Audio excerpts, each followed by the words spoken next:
नमस्कार दोस्तों, यदि आप क्लास 10th के स्टूडेंट हैं तो आपके लिए मोस्ट इम्पोर्टेंट क्वेश्चन है।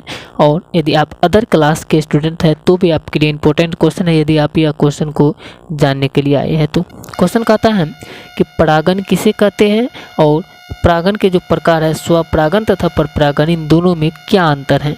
तो कोई 4 अंतर आप लोगों को इस वीडियो में लिखना है। ये बताने के लिए कह रहा है, इस वीडियो में आपको 4 अंतर बताने वाले हैं। सबसे पहले परागण किसे कहते हैं, इसका परिभाषा समझ लीजिए।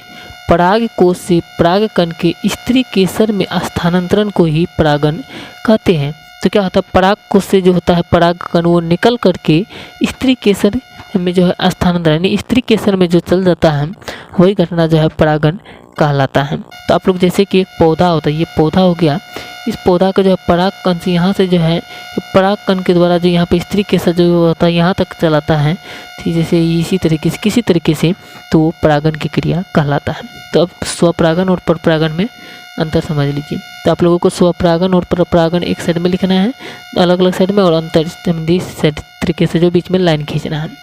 पहला अंतर देख सकते हैं, पहला अंतर है कि परागण उसी फूल के या उसी पौधे के दूसरे फूल के वर्तिकाग्र पर पहुंचते हैं, लेकिन परागकण जो होता है किसी दूसरे पौधे के फूल के वर्तिकाग्र पर पहुंचते हैं। तो स्वपरागण का मतलब होता है कि जो पौधा में ये फूल जो होता है और उसी पौधा में कि जो होता है फूल जो होता है उसका परागकण जो होता है निकल करके उसी पौधा के दूसरे वर्तिकाग्र जो होता है एक ही पौधा में, तो उसको जो है स्वपरागण कहते हैं जब वो पहुंचता है। तो लेकिन परपरागण में क्या होता है कि एक पौधा का जो है परागकण निकल करके दूसरा पौधा जो अलग होता है उसके वर्तिकाग्र पर पहुंच जाता है, तो वो क्रिया जो है परपरागण कहलाता है। पहला अंतर समझ गए होंगे। दूसरा अंतर समझिए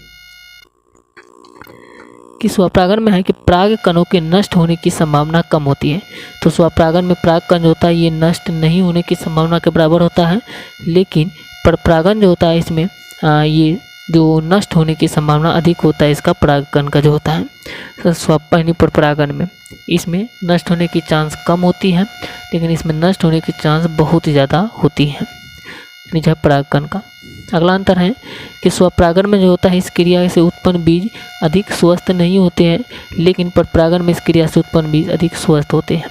इसमें जो नया बीज उत्पन्न होता है वो स्वस्थ नहीं होता है, लेकिन इसमें जो नया बीज उत्पन्न होता है ये स्वस्थ होता है।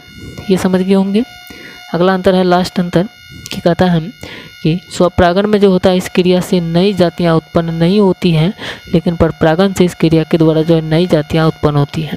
स्वपरागण में नई जातियाँ उत्पन्न नहीं होती हैं और परपरागण में नई जातियाँ उत्पन्न होती हैं। तो ये समझ गए होंगे अंतर भी। वीडियो कैसा लगे आप लोग कमेंट करके बताइए।